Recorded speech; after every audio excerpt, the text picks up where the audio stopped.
everybody, welcome back. Today I wanted to kind of talk about my planner that I franken-planned a little bit more. So we were talking about it in the Facebook group and someone asked if I would do a video just kind of explaining how I put this book together to work for me.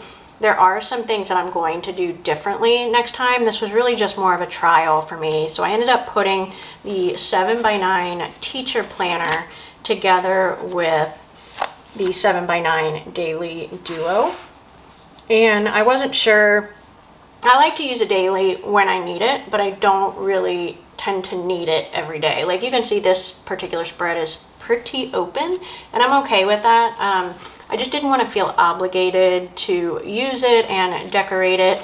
And there have been some weeks where I did very little decorating, which is just fine with me, but it's still fun to kind of use my stash and any extra stickers I have left over from my weekly kit. So what I ended up doing was binding June through September together. I have a ton of extra coils around, but you really only need one coil. When you're unbinding, uncoiling two of them and putting them together, you'll already have an extra one. And I'll actually grab my extra book pieces so I can kind of show you what I did with those too. So again, I coiled the 7x9 teacher planner up with the Color Blend 7x9 Daily Duo, and I just put them in this case, like a little file. Accordion would work, a bigger folder, etc. Just a place to kind of keep them together. So the next time that I'm ready to bind a book, I can just go ahead and grab these cases and have my pieces still separate so that I can put them together. So what I ended up doing for my particular planner was to grab the monthlies from the 7x9 teacher planner, which just are very simple and plain. And then that way, on the very back of the next page, there is my weeklies. So if you choose like, a colorful harmony, and then you want to put different weeklies in with that, you may have an extra page to kind of contend with, but it shouldn't be anything that, little double-sided glue, to paste some pages together wouldn't fix. So I ended up having an extra week for June because I took June of 2023, so it was structured a little bit differently, and I didn't actually start this until the 6th of June. So I did have an extra page. It doesn't bother me any. I could absolutely use that to brain dump on or just glue it together when I'm done. I do keep my planners, but I don't tend to flip back through them unless I'm actually searching for some sort of note or the likes. So I ended up putting all of my weekly pages together, and that's the current week we're in. And then after the weekly pages, the 7x9 teacher planner has an extra notes page at the end of the month. The next time I do this, I am going to add in some extra notes pages. My thought was that once we got to July, I would have an extra notes page each week with my dailies, but I think I need more notes pages at the very end of the month just for my brain dumping and planning and customer request, etc. So this month has been a little bit hairy for me with that situation. I haven't been keeping very good notes, but it's kind of a learning curve and I'm okay with that. So I didn't actually start this planner, like I said, until June 6th. So the first couple days are pretty blank. I just went ahead and decided to put the first month in there. And so you can see like that I used it on the 4th and 5th when it was bound in its regular book, and that worked out fine for me. I didn't use stickers either of those days, but then it goes through all of the weekly spread or the daily spreads for the month of June. So I'll just flip through those really quickly. See, I didn't use it last Friday. We were camping. Saturday and Sunday we were camping. It doesn't bother me. I want this for a function and I want to decorate it so that I'm encouraged to look at it. So this is a current week that we're in now. And then that's my one notes page that I have, and I did not have enough notes pages, so let me kind of hide that because TPC convention has not happened yet. So this is the end of that book. Since it was a 2022 academic year, it does have that on it. Again, doesn't bother me a bunch, so I don't worry about it too much. But then it just goes into July.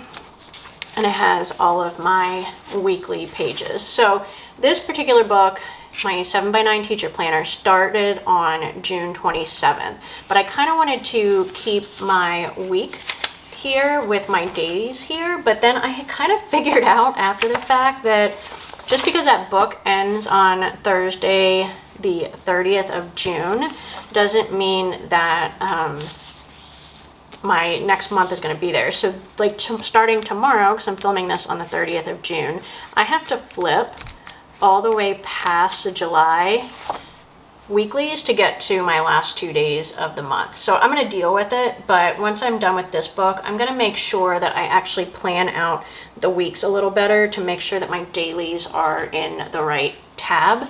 This one was kind of weird because then I ended up switching to the new planner, so it started on the 1st. So in my mind, I just put the dailies in July, which makes sense, right? But so that kind of messed that up a little bit. So this will be a blank spread because I did want my weekly to be with the chunk of my dailies for this week. So that will be next week's spread, and then we'll go into the 11th and the 18th of July and the 25th. And then I have my notes page and my dashboard page. So I do have a social media tracker that I use. I think I'll probably just cover up this dashboard page and put that there. I'm not super great about using these pages. While I love the habit tracker that we're now carrying, it's just not something I tend to use. I don't track that many things, and if I do, it's in my weekly or daily spreads. So then we move into the rest of the dailies here. So it goes all the way through, and that's my extra notes page for the week. I'm pretty excited about those. We'll definitely be using the kits on that. And then it goes, let's see if we can flip forward a little bit. So the 31st of July, and then I do have just a couple of notes pages there, along with my notes page that came with the teacher planner. Then we move into August. Same thing, we have our weekly spreads followed by the dashboard and then into the dailies. So there is no dashboard really with the teacher planner except for that shaped page they have with important dates to remember.